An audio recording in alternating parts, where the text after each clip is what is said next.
Okay, let's call this City of Las Vegas Parks and Recreation Advisory Commission to order. Announcements and compliance with open meeting laws. Clerk? Yes, Chair, thank you. Just for the record, we wanted to make a note that when the meeting was being posted online and being sent out electronically, we had an issue technically with the agenda getting posted, and we thought it had went through, but apparently there were still some delays with the internet. However, in accordance with the open meeting law, we are still in compliance. We've got the agenda distributed accordingly electronically and at the posting places. But even though we had technical problems via the website, we are still in compliance with the open meeting law. Thank you, Chair. Can we take roll? Yes. All right, Chair White. Here. Vice Chair Buckman. Here. And we have also Member Armenian. Here. Member Lee. Member Aker. Here. Member Bastian. Here. Member Lopez. Here. Member Sherman. Here. Member Folger. Excuse. Member Farley. Excuse. Member McCurdy. Excuse. And Member Teal. Excuse. Member Thomason. Here. Member Thompson. Here. And Member Becker. Here. Thank you. All right, thank you very much. Now we'll move to the public comments portion, item number 3 on the agenda. Public comments during this portion of the agenda must be limited to matters on the agenda for action, which we heard, giving name for the record. The amount of discussion as well as the amount of time any single speaker is allowed may be limited. Is there anyone here for the public comment? Item agenda number 3. Hearing no one, we'd like to move to item number 4 for possible action to approve the final minutes by reference of the regular meeting of August the 6th, 2013. I make the move to pass them. Motion has been made. Is there any discussion? Second. Motion has been seconded. All in favor? Aye. Aye. All opposed? Ayes have it. Moving on to number 5, report for possible action from detention and enforcement regarding issues at city facilities and parks. We have Sergeant Donahue here. Yes. I remembered your name. A little bit of help from my Thank you. Where shall I sit? Here. Good. We'd rather than stand in the middle, jump over. Okay, we can do that. We can do that. I'm 60 years old, so I don't know if you go over the table and watch. I got younger officers that carry me over pencils now. So, in the good old days when we were able to afford things, we used to have a crime analysis person. So we hit a bad economy. That's one of the first things we got rid of. I thought it was kind of a mistake. But anyhow, what we do now, our records clerk, Arlene, puts the ward reports together. And when you see, I don't know if we get those yet, I think everybody has it. When you see these, I was talking before I came over here, and then you have right in the front page there, arrests, most prominent, citations, most prominent incidents, most prominent. The criteria for that, she explained to me, has to do with the seriousness of the crimes, like robberies, batteries, substantial bodily harm, or it could be in one area we had 10 auto burglaries. That could be a prominent crime. In this case, we have the top list here has to do with the property crime, and it became prominent because of the dollar amount. And, for instance, you see this grand larceny, possession of stolen property, removal of stolen property, up there at the most prominent arrest. And in the bottom there, it's based, you have a grand larceny, stolen lamps report where 2 arrests were made. Why it's so substantial, because there was 130 of these stolen, brass light housing lamps that were taken. And it looks like a Roman artifact, looks like they're in an ancient archaeological dig. That's what I think, And they're the lights that you see in the ground and the medians and along the sidewalks there. And about 130 of those were recovered, and 2 arrests were made. They were charged with theft, possession of stolen property, and removal of property. Those 130 fittings were at a cost of $200,000 and $1,000 to the city. So that's why it's in the, once in a while you get these outstanding property crimes are very high dollar amount. So that, and we're talking about the month of July. So that was $200 each? No, just for the 130 fittings. So it was a total of $200,000 and $1,000. Sergeant, I have a question. Mr. Chairman. How are they removing these things? Are they lifting them? Or Yeah, they have some implements, and to be honest with you, it's kind of written in the report. When you get these kind of crimes, it's like a shorter version of the Bible. They're about this thick. So I don't have all the particulars, but yeah, they scooped them out, and this went over a period of a couple of months. And I think there were surveillance cameras and witness statements, so we were able to develop the case, follow up, and make the 2 arrests. I don't have all the particulars at this time, so. But does it look like it's being forcibly removed? Yes, And definitely. they're being pried open? Yes. Yes, it's probably bolted in. I'm not sure how they're fastened. I didn't work that. Yeah. Why are they doing this? Well, because you take it to the recycling plants and the metal, and you make money. Like, Yeah, it's like the stolen copper theft. They're hitting air conditioning units and pulling tubing out of that. Anything with high value metal. There's a lot of that countywide, actually nationwide, because the price of metal is going up, particularly copper and other brass metal. We've had the rash of the plaques being taken out of the parks and other facilities because of high dollar amount involved with that. I'm just curious if anybody's addressed whether or not there should be some kind of urbanity by statute with the recycling centers that all... Well, that's the thing that our follow-up investigators do, and often some of these plants have been closed down because the police are talking too often. They're not taking the right type of precautions. Probably what happened at one of these plants they reported it to us. That's where we're able to follow up. They're supposed to report that and try to get as much information as possible and then give it over to the police and the marshals, depending on the jurisdiction. So, but we've had plants over the years closed down. Commissioner, sometimes they take them across state lines. If they can do that too. Yeah. They just put them in a bunch of other stuff. Because California has sometimes, depending on the value of the metal, a varying price. And that's probably what's happening a lot because a lot of the recycling plants are in town are cooperative. They learn their lessons. So if they want to continue their business, they have to play by the rules. So, and when you're bringing in items like this, I think that's pretty suspicious. We'll start making some phone calls. Well, unless you are... That was on 4th and Gas, that area where these items were taken. Thank you for at least providing the report. We do appreciate it. I think this is always beneficial for me because it ends up allowing me to talk to different people about the issues going on in the communities, Commissioner. Right. Yeah. Has anyone addressed about what can be done to better secure the lights? Maybe, I'm not sure. Does anybody know that? Better bolts? I don't know. Are they taking the whole light? It's been my experience. They usually find ways to try to upgrade. Yeah, they seem to be able to defeat the system. You're a metal worker. Past life, what would you suggest? They should have hit the whole No, the city is going around and welding the cap shut. Yeah. So, So something has been done, or they're trying to do something? yeah. My question is the copper wire that's slowed down any? No, it's no, not at all. Yeah, it's we got 1, 2, 3, 4, 5, 6, 7, 8, 9, 10 reported incidents for the month of July. So you see the dollar amounts here.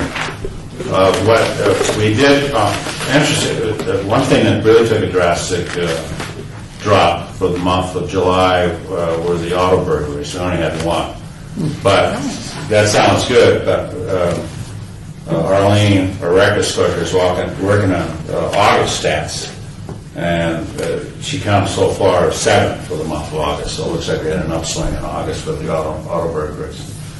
But we still have continued problems with the wire theft, but it's a countywide problem. Well, thank you. Are there any more questions for the sergeant? Hearing no more questions, again, appreciation for getting the report with your staff or with the staff that's available to you. And thank you very much. Thanks, sir. Thank you. Moving right along, we are on number 6, report for possible action regarding Parks and Recreation Neighborhood Services pricing and revenue plan. All wards. Go ahead, Jim. Lonnie Zimmerman, Deputy Director of Parks, Recreation, Neighborhood Services. I wanted to present just quickly today, and I know some of the Parks and Rec and our former director rode this train the first time, is on September 18th, we'll be presenting to council a recommendation. It'll get confused with fee increases. It's the philosophy behind fee increases at this point, and I still have to brief the deputy city manager and city manager on Thursday. It's the philosophy behind it. One of the things that's been very difficult for us as a department is by ordinance, a fee increase or a fee decrease, even for that matter, has to go individually in front of a council person. So theoretically, if we wanted to raise the swimming fee, we would have to go in front of the council, ask the council, obtain the vote, and then implement that. When Kelly was working on Chapter 13, one of the things we discovered in our own ordinances is that there is a provision that would allow the director to recommend fee increases. That can be done by resolution. So on September 18th, we're going to ask the council to empower the director via resolution to be able to do that. One of the things we have to be cautious about, though, is while we all trust each other right now, what would happen 15 years from now when nobody in this room or nobody that's in the city became a rogue director and decided they were going to triple fees. The recommendation for that is to use what we know behind the pricing, which is PROS pricing, to establish a cost recovery. And I think I probably know Commissioner Bastian well enough that I can pick on her. But let's say she's still the director and she wanted to triple the fees. By policy, we want to be able to limit that. The director would have the latitude to raise the fees within 50% of the cost recovery of the department. Right now, we cost recover around 32%, depending on the ebb and flow of certain revenues. That would enable Director Bastian to make a recommendation to the council that we increase fees, or to actually not recommend to the council, to the city manager, that we raise fees. And with the city manager's approval is the director would be able to expand the fees or raise the fees to within that 50%. But what it will do is limit the director or our administration that they can't walk in and take a $30 fee and make it a $60 fee. The other thing that we're going to ask is, we've been not very good as a department for the 30 years that all of us have been here cumulatively. Is we're one of the few businesses that don't have economic escalators in our department. So there's not gradual changes to fees. It's always rapid. In 5 to 10 years, when we get around, we're playing catch up. What we'd like to do is raise our fees by the CPI, and it's gentler on our users if it goes up 3% a year than it is to wait every 5 years and then try to bring it up 30 to 35%. So the gist of the PROS study will be to ask for the council's approval for a resolution that allows the director to raise the fees, but only in accordance with the 50% cost recovery of the department, and to add economic escalators. The other thing is there's some challenges to fee raising. Any business that uses our services, so if it was, this is a bad example because we don't charge fees for dog walkers, but if we charge admission to a dog park, sports is a good example because there's some private businesses that are not nonprofit. They're truly for-profit businesses that use our fields. If we want to raise those fees, we have to do it through public notice because there's economic impact studies that go out there. Our pools, if we want to raise for lap swim, because there's some private swim clubs, that would have a business impact to them. So we have to, you can't just raise the fees, decide tomorrow that it's effective, and there has to be public notification.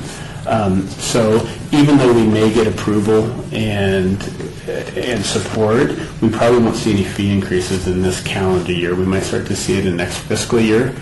And then obviously the economic escalators, we would like to see July 1 to be in accordance with our fiscal year. So every year they go up in accordance with the CPI.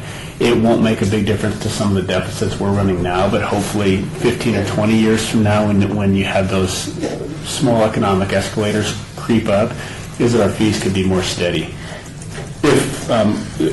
Quickly on the science behind the PROS study is, and some of you were probably here the last time, and I know Director Bastian can identify with it, or now Commissioner Bastian, is the thought behind that is that all of the service provision that we have, whether it be a class or a league, is either a public, private, or a merit service. And a public service is a service that anybody can come to and it benefits the entire public. So if you have a park event, or we recently had the opening of Lorenzi Park with different entertainment and a splash pad in operation and the tennis courts in operation and basketball in operation, and anybody could come of any age and participate. That has a public benefit. There's not exclusivity to any one group. Everybody can come and benefit. And with that, we give that service away, so to speak, or if there were a charge to it, as we would only look to seek about 10% reimbursement. Then there's a merit service that is somewhere between 30 and 70% cost recovery, and a merit service is something that benefits both the user and the community at large. A good example of merit is a swim lesson. While we might teach Kelly to swim, there's a great benefit for her ability to swim. It's got public good, too, for Kelly's ability to swim. If she can swim, we eliminate the near drowning, or we eliminate the emergency response should there be a drowning. A lot of our children's programs are merit programs. While the child has something to do in the summer program, it's a great benefit to the parent because the parent has has supervision of their children, and in many cases it enables them to go to work. So that would be a merit. A private service that it should be at least 100% paid for by the individual, if not 125%, would be something like a golf lesson or a tennis lesson. If Billy were to go take a tennis lesson, there's no reason for the general taxpayer to subsidize her tennis experience, because all the benefit of Billy's one-on-one tennis lesson with a tennis professional is really about Billy. Golf and tennis are the easy examples of that. A lot of adult for-profit would be sports. So if we had a tournament organizer come out of Delaware and they were for-profit, it was all about bringing people to Las Vegas and using our facilities. Our general taxpayer should not subsidize that because it's a for-profit venture. Our tournaments that go on for our children and a lot of our youth sports organizers, that's something that has a merit. There's certain merit to having all of our kids busy at night. They're not graffitiing our garage doors or doing whatever children can do in our front yards or running up and down the streets. So that wouldn't be 100% subsidized. But that's the theory that it will be used in going forward. And then as a department, we would want about 70% of all of our program offers to be in that merit. We don't want to have all public offerings because we simply couldn't afford to do that, to give all our services away and make all of our services available to people of any age at no charge. And we don't want to be real heavy on private offerings because if you look at those recreation services that are private offerings, golf, tennis, diving, individual gymnastics, those are all services that the business community typically offers. We own city, golf's a perfect example. We have 3 different parcels of land that are golf courses, but we don't run them. We have management companies run them because that's the business they're in. Golf's a very, very good example of a business that we as a city should not be in. We should let the private sector do that and thus pay the private rate and not subsidize that. But that's the theory behind that. Again, it'll be September 18th. I don't anticipate that we will ask for any fee increases on that day where we will go forward and say we want SafeKey to go from X to Y.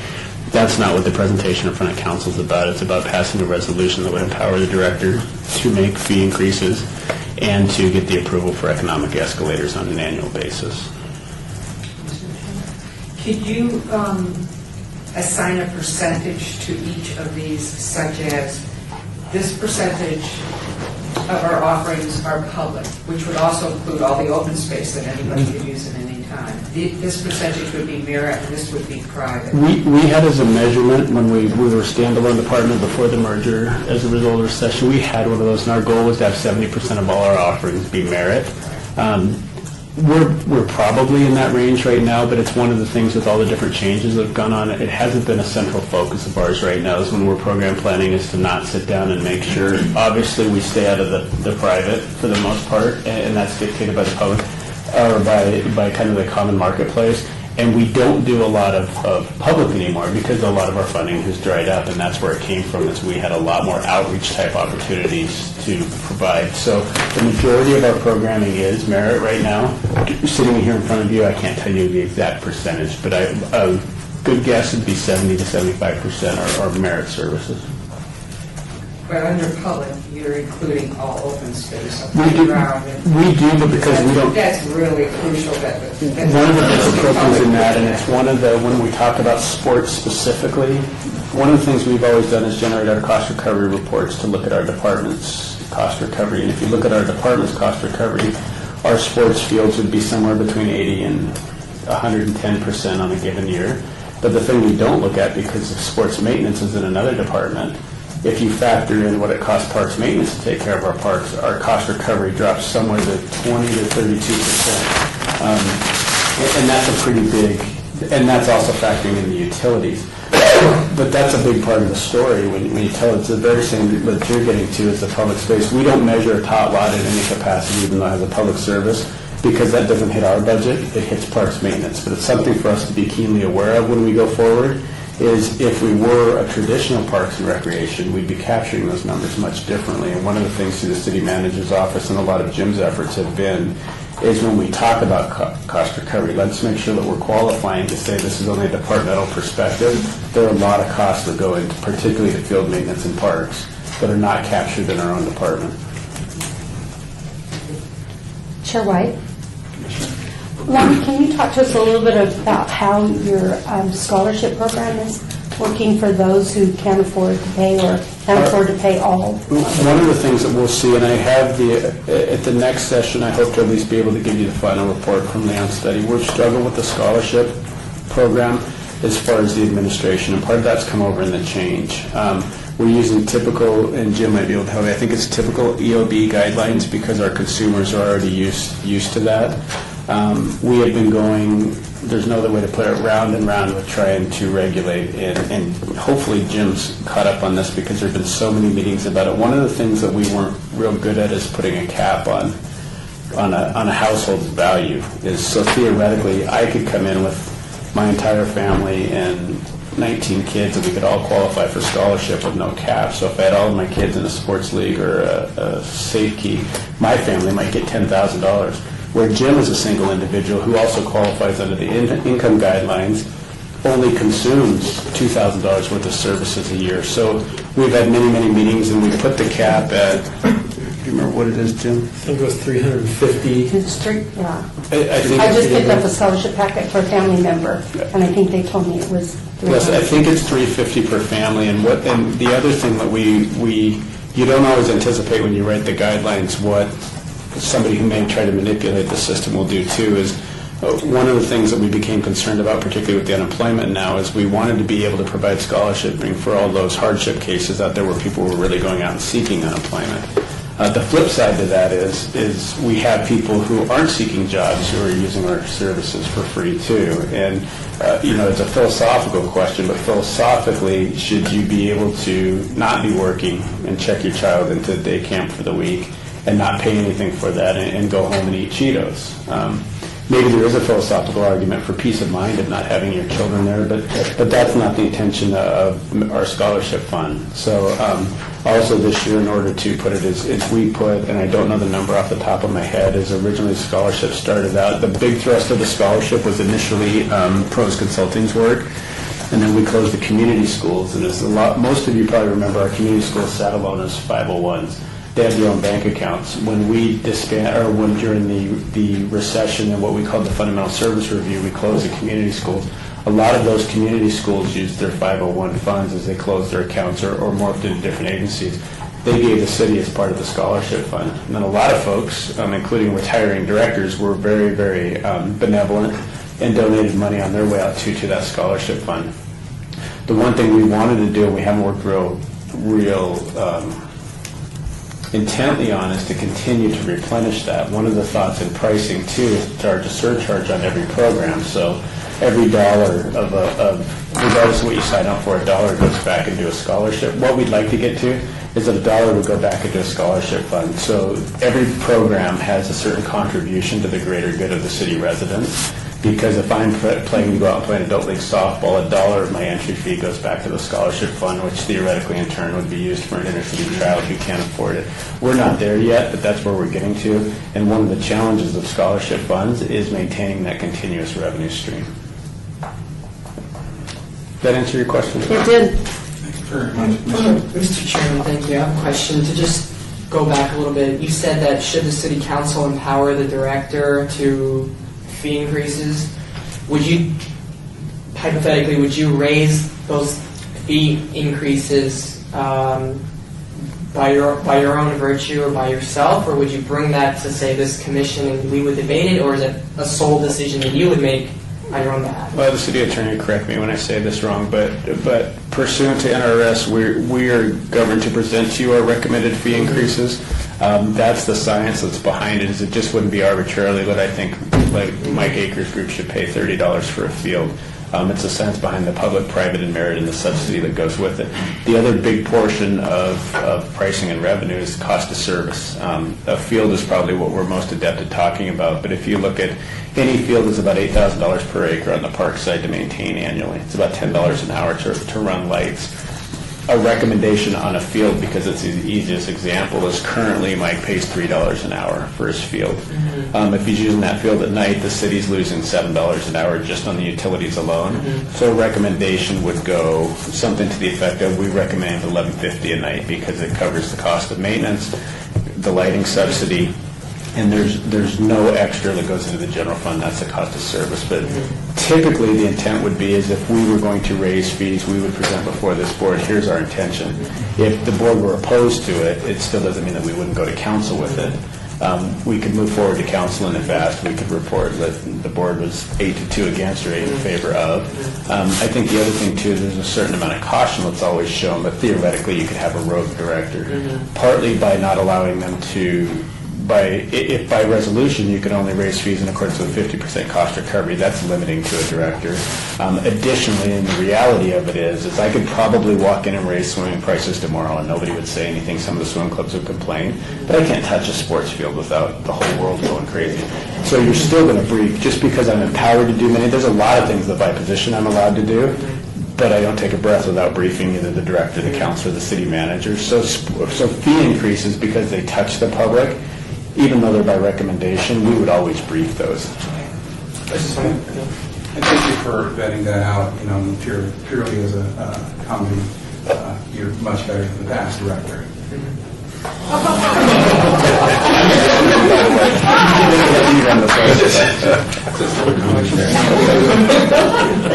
I do want to say this is record, and I'm sure this is on record. The past deputies and directors probably more willing to. Yeah, well, regardless of that, we do appreciate your I'm all past. I'm always up for some good fun. Yeah, and past directors' participation with this commission. Let me put that on record. Unless there's any more, are there any more questions for the deputy director? I do have one more. I just wanted to know, when you do those scholarships, what happens if a kid lives in Henderson, or how does that work in terms of residency? You ask good questions, because all the questions that are posed are things that we philosophically talk about. And truly, that one's split on both sides of the aisle. And again, everything falls back to sports. You can have the same thing as what about youth that are based in Nevada but use Kellogg's Air? Is we've looked at it this way: what if both parents work in the city of Las Vegas and I happen to work at Stratosphere, but I live in Boulder City, and I drop both of my children off at the Stratosphere because it's right across the street? The other challenge to looking at citizen-specific is there's a couple things. Citizen-specific, there's county islands right in the middle of the city of Las Vegas. So theoretically, if I charge somebody 25% more because they live in the county, they could literally be walking across the street. Most models you see that are citizen-specific are Park District and big communities. When I was in the city of Indiana, we had Valparaiso Parks and Rec, and then 20 miles away you had Maryville. But there was a 20-mile differentiation. It wasn't literally across the street. The other aspect, and we see this in the CCSD with athletes, is if you do that, then there's some responsibility of ours to police it. If I suspect Billy lives in the county and is cheating and paying city rates, now I have to police that.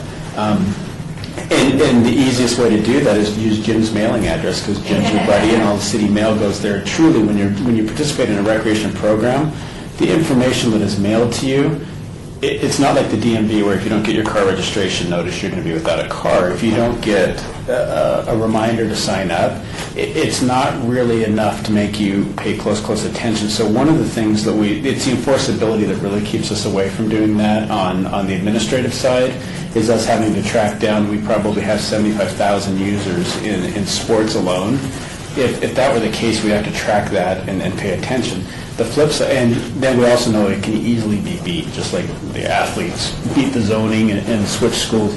The other aspect that's even more challenging is truly in this town, the philosophical, is what happens when somebody lives on a county island or lives city North Las Vegas. Truly, it's a road that distinguishes us from North Las Vegas. If you live right across the street, can you not use that center because you're a resident? And then finally, because it is a very transient town, maybe it's a benefit to us to have Henderson residents use Stupak as daycare because their parents work at the Stratosphere. So it's a great question. I really try to discourage going down that rabbit hole because it's a theoretically a good idea, but as you get into the enforceability and the administration, it's very, very difficult on the department to provide quality assurance that our residents are residents and our visitors are visitors. Mr. Chair, my first director of Parks and Recreation told me, he said, Lori, we are not the moral police. So everybody has to do what they feel they need to do in order to provide their kids with recreation. And it's not our job to judge one way or the other. So if you kind of live like that, you let a lot of the other things go and you concentrate on the important. Chair White? I just want to caution, we have many more items on the list. Go ahead. Okay. Just want to ask a question about, in those fee increase proposals, what is considerations for comparing and benchmarking against like the county or North Las Vegas, for examples, in pools that are similar or safety summer programs? It's twofold. The council always wants benchmarking, and I think it's very important to look at what the competition is offering the citizens. The scary part of benchmarking, and again, I always go back to sports fields, but even we can use pools and you could use a center, is, and I had long talks with former Mayor Pro Tem Reese because we were on this, is when we benchmark and we establish guidelines and we establish our safe key at 60 because the county's 60, the county's not writing our utility bill, or the county's not paying our staff, or the county's not paying for the damage we may do to a school. So benchmarking is good up until a certain point. But we put that out as reference and more of, again, getting into the morality side to make sure we're not charging $150 for somebody else's $60 service. We look at benchmarking, but I don't recommend using benchmarking to establish a fee only because our costs are different than the counties. And I think it's real important. It's a different framework to get out of, but it's very important to understand what our program is costing us when we set the fee, as opposed to just establishing a generalized fee across the county. Or the reality is, though, is we will always be close to what somebody else is, only because it is such a standardized figure of what so-and-so charged. And there's 5 other municipalities in the valley that are all easy to, or 5 of us total, 4 others in the valley. The information's out there and available, and it's always used as a baseline. Very much. Are there any other questions for Lonnie in reference to this item number 6? Hearing no other questions, doesn't sound like we need to take any action, so we'll move on to number 7 unless do we need to take any actions? No. So we'll move on to item number 7 for possible actions on occupancy plan for Lorenzi Park adaptive recreation buildings. Work on it. I'll take this one. My name is Jim Strichko. I'm the recreation manager, and the Lorenzi Park is now open. Hopefully everybody's got a chance to go look at it. It's a beautiful park now that it's been restored, and a lot of new amenities out there, so it is really looking very, very good right now. There were 2 buildings in operation, the Adaptive Center and Darefeld Senior Center, before it closed down for the renovation. Moved the adaptive program out to East Las Vegas, and we had the adults stationed at Centennial Hills. Now that this is back to being open, we were looking for a way to keep those operations where they currently reside. Programs are running very, very well, so we want to keep those programs going. So we do have an opportunity to bring somebody in-house out of the Adaptive Center. It's the Asian Pacific Cultural Coordinator. It's their cultural division. They need a home for that. So they approached us on that. They like the building. We're in talks with them right now to occupy that space. We've let them know that the senior center is still going to be opened out of there, and I'm going to get to that in a second. But they do a lot of things for the kids, teaching them the culture. They do things for adults. So we're hoping we can use some synergy there to develop some programs with them and let them use some of our facilities for some special events, and we can utilize them as well. So right now, we're hopefully going to work something out where will pay the utility costs. Not sure if we're going to get into the rent, but purchasing is handling that, or real estate is handling that. So that's actually going to save the city a little bit of money, having somebody in there and occupying that space. The next building is the Deerfeld Senior Center. Councilman Barlow wants the senior center to open up again. Right now, talking with staff, it was a popular place, but since it's been closed down, a lot of those seniors had to go to other senior centers, and they're used to going there now. As you know, seniors are pretty regimented in what they want to do, so they don't want to change a lot. And the realistic point of view is they're either happy where they're at, or we've had seniors die off. So we're going to look at trying to do something a little out of the norm, not operated as a traditional senior center.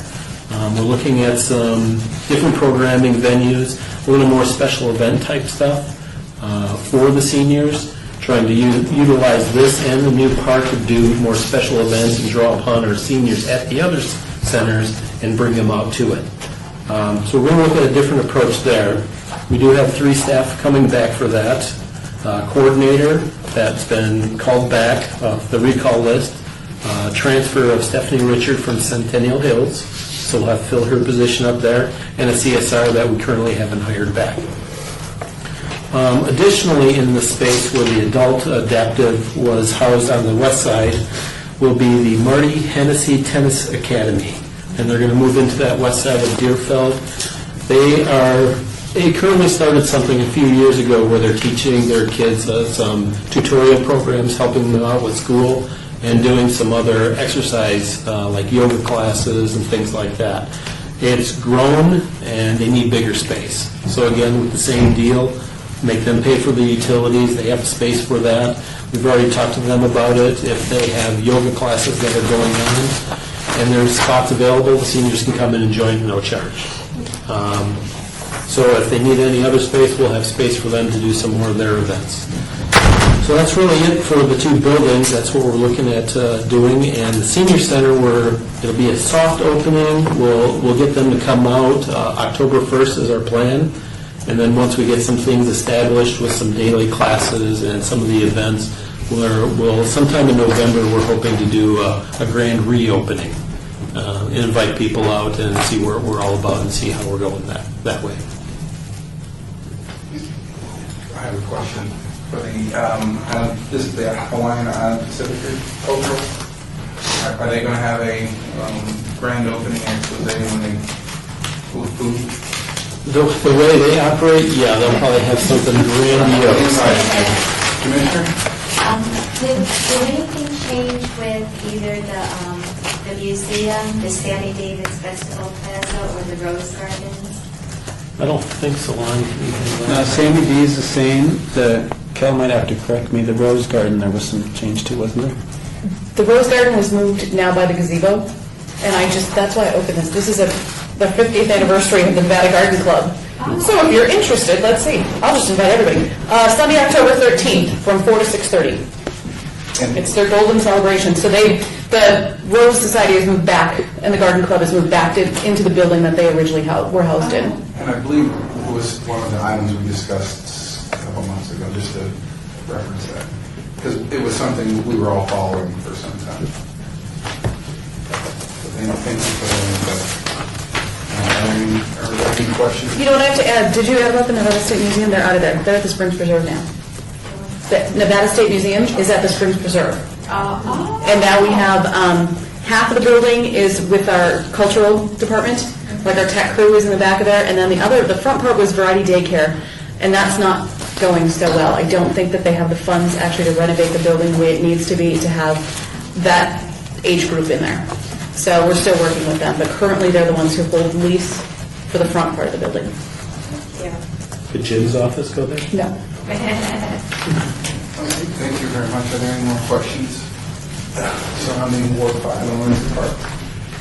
Hearing no more questions, and us not having any actions on it, we move to item number 8. It was an advance item for the last meeting, and it's a report for possible action regarding the Parks and Recreation Advisory Commission bylaws, all awards. I believe that we all have received, and I want to thank everyone for participating either in reading and or providing input for this particular document, and staff that has come up with it as a suggestion. Kelly, again.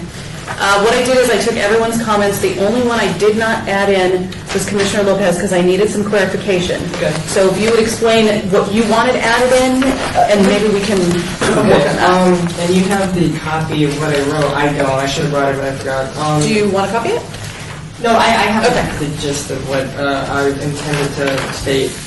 And I think there's a provision or something in here that already alludes to what I had suggested, and I can't find it now. Oh, right here, letter J. What I had wrote in my email was something regarding shall not circumvent the commission. Article, you said letter J. Oh, letter J, that'd be Article 6. Basically, I stated or I suggested that we put in a part or whatever is, I don't know, whatever the city council comes up with, if something is related to a park, I'm not sure what it might be, that it come through this commission first, as it already does, but just to put it more in the writing, am I clear on that? Because I think it's already sort of, Well, because the intent in the very beginning under Article 2 yeah. is that you shall make recommendations. It already- kind of stated in there already. I agree with that. I agree with that because I had not yet seen this paper.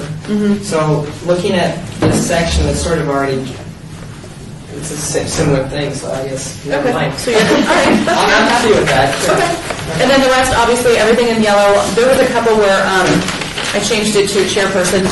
Can I, So, yeah. yeah. Can I ask a question, Commissioner?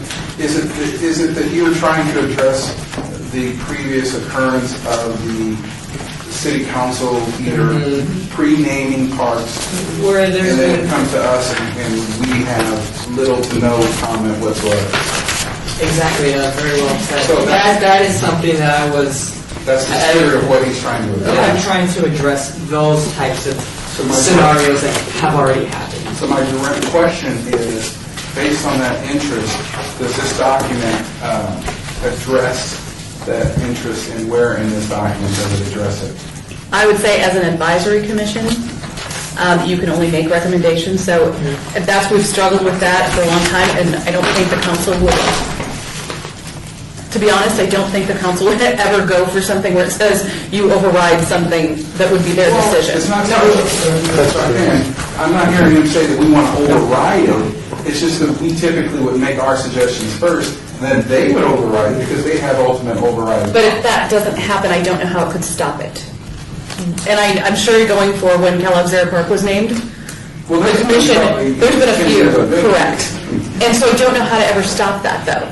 I mean, No, I don't think that's the, thank you, I don't think that's the spirit of the question. I think the spirit of the question is that the commission members would like to know what basically the city's going to do ahead of time so that they can comment on it and provide the recommendations that they've been asked to provide. What the city council does after that is immaterial, but it would provide the members to have an opportunity to provide input, especially if residents have been involved, so that way members don't have to explain to the residents afterwards why the city council did something without their knowledge. And I want to have a clear understanding as to how this document relates to that, because it may come up in the future, because it's not something we anticipate, and it rarely happens. Right. But if it does, I want to know, at this point, the infancy of this program, or this bylaw, that either we're going to do it, I mean, either it has some impact or it doesn't. I'm okay with it not, because then I could say historically, if I'm still here, we designed a document that does not govern this decision, so let's just go ahead and move on. Exactly. Chair White, the park naming policy is approved by council. So I guess I need to understand a little better how the bylaws relate to a council ordinance or resolution or policy, because that's a separate from this. Park naming committee. Yeah, because the park naming policy is actually approved by council. It's just not always have historically been followed the way that the policy is written. Because from what I recall with not having it present here, is that park naming is supposed to occur at the beginning of park planning. And sometimes what we're doing is hearing name suggestions before they come before this commission, and also at the end of park building and at openings. So, Commissioner, thank you for bringing that to light. And we've had some long, fruitful conversations when it doesn't actually happen that way, to our amazement. And again, all I want to know is, as we move forward, I think you might be bringing to light that it's a policy that's already in place, and we'll recognize that the City Council, in our history of this commission, has done something slightly different. Yeah, I'm just So wondering this how the doesn't- bylaws, how they work together. This doesn't anticipate them doing something different. We just if I'm clear, there's no contingency plan for that odd situation. I just want to put that on record. And I would defer back to the attorney's office because I don't know that I could answer that. Well, I don't know if there's any conflict between the bylaws and the existing ordinances or policies, but to the extent that might conflict with the city ordinance, the ordinance is going to prevail. As far as the policy of city, I have to look at the policy, because sometimes they can be interpreted so that they're compatible. If it's in conflict, the policy probably going to prevail also. They have a policy in effect. Bob, we do appreciate you now sitting on this meeting. I think it's very beneficial. Your words have a lot of impact in the future when that does come up. Very good. I was just going to add one more, just for the record, by no means was I trying to suggest that we trump or override the city council. No, it's just, we struggle with it as well because it takes us by surprise a lot of times too. As he helped me formulate my statement was to, in the future, or if we've seen in previous scenarios, that they not circumvent our suggestions, that, we try to give input from people or ourselves. We have Bob now. Yes. Thank you. Well, that was just my input. But thank you anyway. Jay, sorry. What I still need to do is the attorney's office and the clerk's office is still waiting for the revised ordinance for boards and commissions because they're all being updated and standardized and they haven't finalized those yet. So this still has to wait. We can't even do a final approval from this commission until we receive those in case something differs. So I will bring that back at the next meeting. We'll have to abstain again. One comment I got on Article 6, B, it says, in the second line, it says, shall be held no less than quarterly and more than one month. Does that say no more? Correct. That was caught, so thank you. I have that. Yeah, we don't want more than. Thank you. So again, thank you from the commissioners that are participating directly or indirectly, and that are not here. There were some comments that some commissioners that are not here, so I don't want that to be And Chair White, what I'd like to do also is we'll discuss again with the attorneys about policy ordinance versus this, and if we need to reword something or how it needs to be. All right, thank you very much. Are there any questions surrounding the bylaws? We will move on to item number 9, report from Deputy Director of Parks, Recreation, and Neighborhood Services Department regarding administrative issues that we're trying to get through before 5 o'clock. 2.5 minutes. I'll take all the time I want in 2 minutes, Mr. Chairman. I just have two quick things, just updates. All-American, Field 3, 4, and 5, which are on the north side football fields. We have a walkthrough Monday and expect to be programming those by Tuesday evening. All of them have been, they're football fields, all of them have been converted from natural grass to artificial. During the months from November to March, it increases our programming ability by about 20% per day because there's no frost delays. Additionally, we don't need rest days on artificial. We can program that 24/7, 7 days a week. So we're excited about that. And football really tears up a field, so we're excited about that. And Kellogg's there is 7 or 8 years old now. Our artificial turf fields on that are starting to deteriorate, so we're happy to announce on next. The rain has slowed us down, but by mid-next week, we will have fields 5 and 6 also renovated with brand-new artificial turf, and we'll be able to open those up to programming prior to the tournament season, which starts in October. We expect to have those up by the end of if the monsoons would ever stop, we'd have those finished in the next 2 weeks. Thank you very much. Are there any questions for the Deputy Director? Hearing no questions, thank you very much for that in mind. Moving to number 10, citizens' participation. Public comments during this portion of the agenda must be limited to matters within the jurisdiction of the Commission. No subject may be acted upon by the Commission unless that subject is on the agenda and is scheduled for action. If you wish to be heard, give your name for the record. The amount of discussion on any single subject, as well as the amount of time any single speaker is allowed, may be limited. Is there anyone here for the citizens' participation? Any announcements? Hearing no one for the citizens' participation. 4:59.